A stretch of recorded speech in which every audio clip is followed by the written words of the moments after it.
Hate speech को define करने वाली मेरी PIL पे सुप्रीम कोर्ट में सुनवाई है। हमारा ये कहना है कि भारत के किसी भी कानून में हेट स्पीच डिफाइन नहीं। ये जो नई भारतीय न्याय संहिता बनी इसमें भी हेट स्पीच डिफाइन नहीं है। लॉ कमीशन ने एक रिपोर्ट दिया था 2017 में, रिपोर्ट नंबर 267। उसमें लॉ कमीशन ने स्पेशली हेट स्पीच को डिफाइन किया था और ये कहा था कि नए कानून में हेट स्पीच के लिए अलग से एक प्रावधान होना चाहिए, अलग से धारा होनी चाहिए। भारतीय न्याय संहिता बनी लेकिन उसमें हेट स्पीच के लिए कोई चैप्टर नहीं रखा गया, हेट स्पीच के लिए कोई धारा नहीं जोड़ी गई। नतीजा ये है कि राज्य सरकारें मनमानी तरीके से हेट स्पीच नहीं होती तो भी उसको हेट स्पीच मान लेते हैं, हेट स्पीच होती है तो भी हेट स्पीच नहीं मानते। कितनी बार ये देखा, कई सारे सांसद, कई सारे मंत्री उल्टी सीधी बात करते रहते हैं, फिर भी उसको हेट स्पीच नहीं माना जाता। भारत में ऐसे ऐसे सांसद भी बने, ऐसे ऐसे विधायक बने जिन्होंने कहा 15 मिनट के लिए पुलिस हटा लो, हिंदुओं को खत्म करूंगा, फिर भी वो बरी हो गए। क्यों? क्योंकि हेट स्पीच डिफाइन ही नहीं। बहुत सारी तकरीरें होती रहती हैं, उसमें हेट स्पीच दी जाती है लेकिन लोग बरी हो जाते हैं क्योंकि हेट स्पीच कहीं डिफाइन नहीं। इसलिए मैंने मांग किया है कि जो लॉ कमीशन की रिपोर्ट है, रिपोर्ट नंबर 267, उसके अनुसार हेट स्पीच को डिफाइन किया जाए, हेट स्पीच के अलग से प्रावधान किया जाए, सरकार को दिशा निर्देश दिया जाए कि नई भारतीय न्याय संहिता में हेट स्पीच के लिए अलग से पूरा एक चैप्टर जोड़े, हेट स्पीच को बाकायदा स्पेसिफाई कर दे।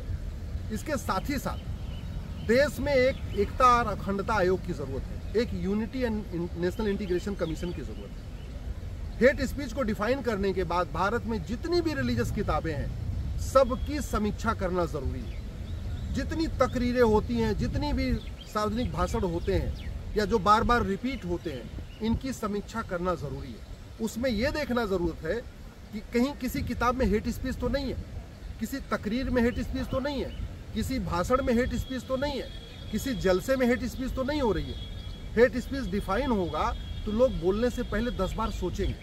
अभी सबको पता है कि कुछ भी बोल दो, धारा लग भी जाएगी, FIR हो भी जाएगी, जांच हो भी जाएगी, चार्जशीट फाइल हो भी जाएगी, तब भी बाद में बरी हो जाएंगे।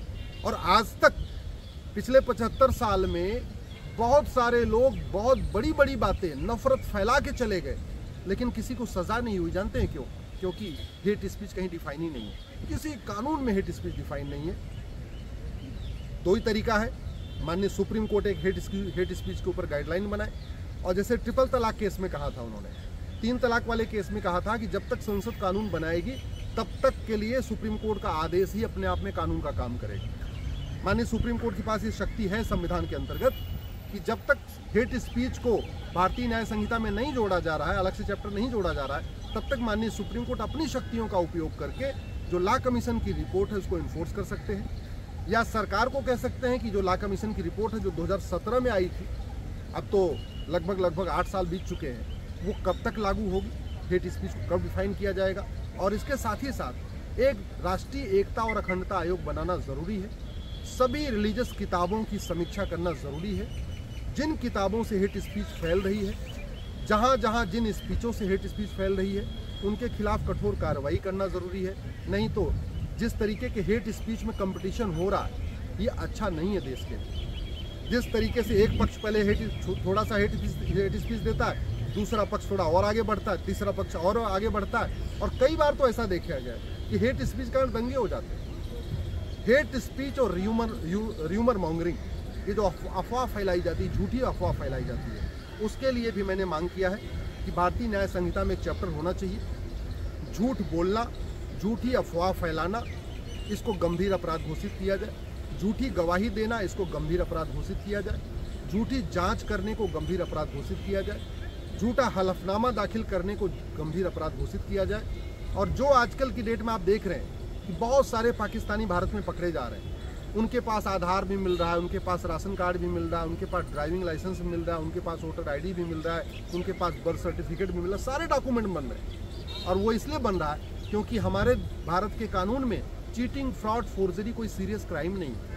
न झूठ बोलना गंभीर अपराध है, न फर्जी कागज तैयार करवाना गंभीर अपराध है। यहाँ भारत में चाहे वो घुसपैठिए हों बांग्लादेश के, चाहे म्यांमार के रोहिंग्या हों, चाहे पाकिस्तानी जो इतनी बड़ी संख्या में मिल रहे हैं, वो इसलिए मिल रहे हैं क्योंकि भारत में हमारा कानून सड़ा हुआ है। भारत में अवैध घुसपैठ हो रही है क्योंकि हमारा कानून सड़ा हुआ है। भारत में हेट स्पीच चल रही है क्योंकि हेट स्पीच पे कोई कानून नहीं है। भारत में झूठी चीज़ें फैल रही हैं क्योंकि झूठ बोलना गंभीर अपराध है। झूठे डॉक्यूमेंट बन रहे हैं क्योंकि झूठे फर्जी डॉक्यूमेंट बनाना सीरियस क्राइम नहीं है। भारत की कोई भी समस्या लाइलाज नहीं है। भारत की कोई भी समस्या विश्वव्यापी नहीं है। जो समस्याएं भारत में हैं वो अरब, दुबई, कुवैत में नहीं है।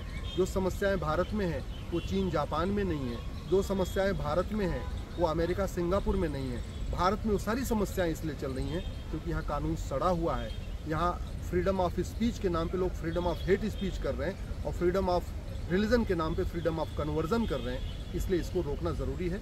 मैं आशा करता हूँ कि या तो माननीय सुप्रीम कोर्ट अगली सुनवाई तक इस पर कुछ आदेश देगा, और माननीय सुप्रीम कोर्ट नहीं करता है तो पार्लियामेंट में ये मुद्दा उठेगा और सरकार, ये जो नई भारतीय न्याय संहिता बनी है इसमें एक चैप्टर हेट स्पीच के ऊपर सरकार जोड़ेगी और एक चैप्टर इसमें चीटिंग, फ्रॉड, फोर्जरी के ऊपर जोड़ेगी। झूठ बोलने को गंभीर अपराध घोषित करेगी, झूठे वादे को गंभीर अपराध घोषित करेगी, झूठी शिकायत को गंभीर अपराध घोषित करेगी, झूठा हलफनामा दाखिल करने को, झूठी गवाही को सरकार गंभीर अपराध घोषित करेगी। इसके अलावा ये जो फर्जी कागज बन रहे हैं 2,000 रुपये में, 2,000 रुपये में आधार बन रहा है, 2,000 रुपये में राशन कार्ड बन रहा है, 3,000 रुपये में ड्राइविंग लाइसेंस बन जा रहा है, 2,000 रुपये में बर्थ सर्टिफिकेट बन जा रहा है, 2,000 रुपये में एज सर्टिफिकेट बन जा रहा है, 2-3 हज़ार रुपये में इनकम सर्टिफिकेट बन जा रहा है। ये जो सारे डॉक्यूमेंट बनते जा रहे हैं 2-3 हज़ार रुपये में, उसको सीरियस क्राइम डिक्लेयर करने के लिए माननीय प्रधानमंत्री जी इस पर ध्यान देंगे और तुरंत कानून मंत्रालय को बोलेंगे कि इस कानून को बदला जाए और झूठ को गंभीर अपराध घोषित किया जाए, फर्जी कागज बनाने को गंभीर अपराध घोषित किया जाए। कानून में कोई लागत नहीं आती, लेकिन कानून बहुत पावरफुल होता है। मैं इसलिए कह रहा हूँ, कोविड के समय सब लोग एकदम बड़े आराम, बड़े डिसिप्लिन वे में रह रहे थे। कोई किसी को टच नहीं कर रहा था, कोई किसी को छू नहीं रहा था, कोई कुछ नहीं कर रहा था। क्यों?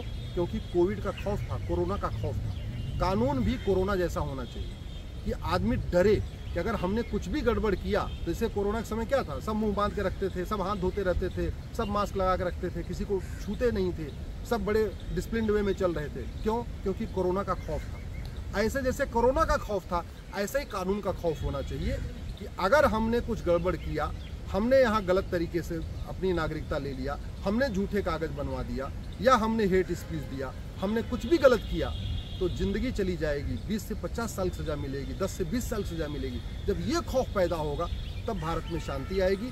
नहीं तो जिस तरीके से अराजकता बढ़ रही है, ये देश के लिए अच्छा नहीं है।